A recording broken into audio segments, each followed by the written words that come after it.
Today, I take a look at a new Airbus aircraft order for a single-aisle plane. There's developments at United Airlines, who posted a loss for one key reason, and Air New Zealand has suspended an existing route even further. Let's begin with Air New Zealand.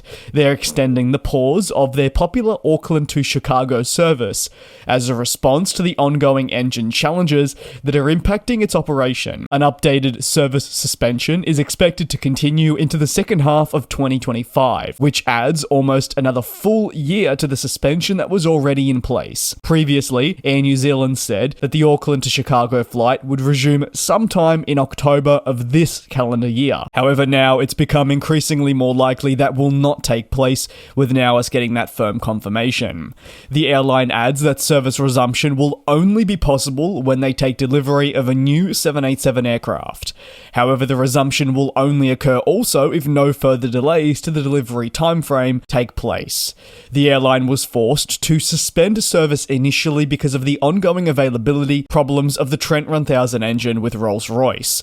Over the last decade, the company has been impacted by several problems involving this engine type, which has led many to believe the airline's been cursed alongside its 787 operation. You may recall that towards the mid to latter stages of the 2010s, the company was forced to ground many of its Boeing 787s for an extended period. This amid the cracking problems present with the Trent 1000s.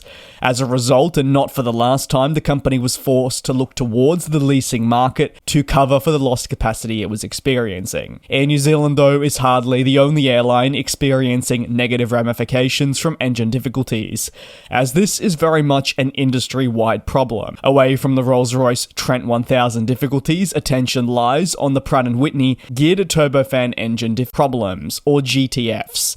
Unfortunately, Air New Zealand is also being impacted by this, with their next-generation Airbus units such as the A321neo being grounded in response. This means they've been forced to turn to the leasing market, but at a worse, cut several routes and flights in response to this. They feel that the cuts are necessary to maintain a robust schedule. While Air New Zealand faces engine problems from multiple angles, other leading companies are also feeling the heat. Take a look at Spirit Airlines, who are feeling the effects of their GTF fleet being grounded too for at least the next few years. Despite a further suspension of service towards Chicago, Air New Zealand is still planning in 2025 to increase capacity as a response to the growing demand. The carrier will boost flights to Asian markets from November 2024 through to March 2025. Tokyo, Taipei, and Singapore all included in the adjustments. Air New Zealand says expanding these markets is possible due to the addition of a further 777-300ER. The company does already fly this aircraft type, which is proving to be highly reliable in a period where they can't necessarily rely on the 787s. The flag carrier had actually previously announced a major fleet update that would see the adjustment of its wide-body usage. This would mean that Air New Zealand would commit solely to the 787 for its wide-body needs, and therefore the retirement of the 777 family would take place, with the 777-200 having already departed. But ultimately, because of several complications involving the 787, the company's not necessarily been able to move forward as it may have ideally liked. On to the next story. When publishing its financial results for the first quarter of 2024, United Airlines highlighted the impact of the MAX groundings, subsequent delivery delays, and many other events it experienced. The major US carrier declared a pre-tax loss of USD 164 million, which, while significant compared to results for the same quarter 1 year prior, still does actually represent an improvement. Considering the turbulent start to the year, this would be the key takeaway. In the first week of 2024, we know the FAA mandated the grounding of the 737-9 following a door blowout incident. These planes remained grounded for several weeks, and as a result, United battled capacity shortages and more from this. Across the first quarter, and thus far, United says it approximately saw saw a USD $200 million impact for the MAX grounding. Interestingly, we now know that if this hadn't occurred, United said they would have actually reported a first quarter profit, which would have represented an even stronger turnaround for the company. United saw key travel market increases, including a focus on business travel, which we know to be one of the industry's slower areas to return following the global pandemic. Overall, United says it's proud of its first quarter performance. Now, during the quarter, United also revealed that it had reached an important milestone in its fleet retrofit program. 200 new and retrofit aircraft have now been updated to feature the significant larger bins, seatback entertainment, and Bluetooth connectivity, something I'm definitely interested to try out at some point with whatever airline implements this. These initiatives, alongside many more being done inside the cabin, are meant to elevate the customer experience, and the company believes it's well on its way to achieving these increased levels. Away from that, we saw total capacity increase 9.1% over the 2023 first quarter, while their operating revenues stood at USD 12.5 billion. On to the last story, and Aegean Airlines has announced the development of its long-range fleet by investing in 4 additional Airbus A321neo aircraft.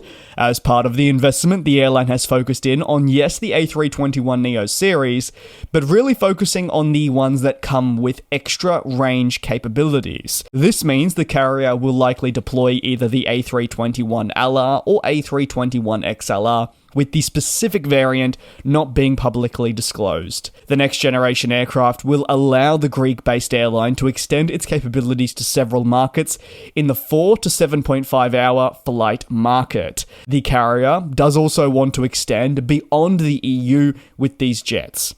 Notably, a focus will be placed on markets served in the Gulf, such as Riyadh, Jeddah, and Dubai. However, they may look as far as Nairobi, Lagos, Addis Ababa, Delhi, Mumbai, Kazakhstan, and much more, which were all cities that were cited as potential points. Aegean has also committed to increasing the comfort levels on these 4 additional aircraft, as they really want to raise the standard of not just their economy but business.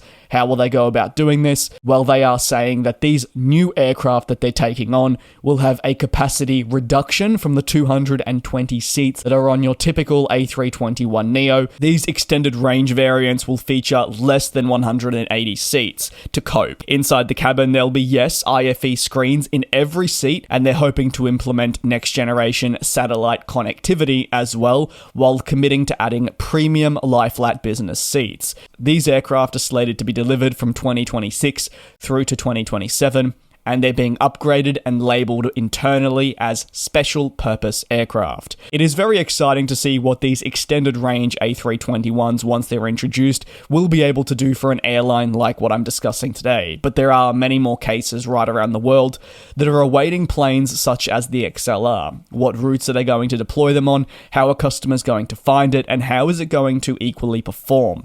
These are all important questions that we're going to find out in due course. Thank you very much for your support here on the channel. It is certainly appreciated. That's going to conclude today's aviation news recap. You're more than welcome to drop your thoughts down below in the comments. Thanks again, and I'll see you next time.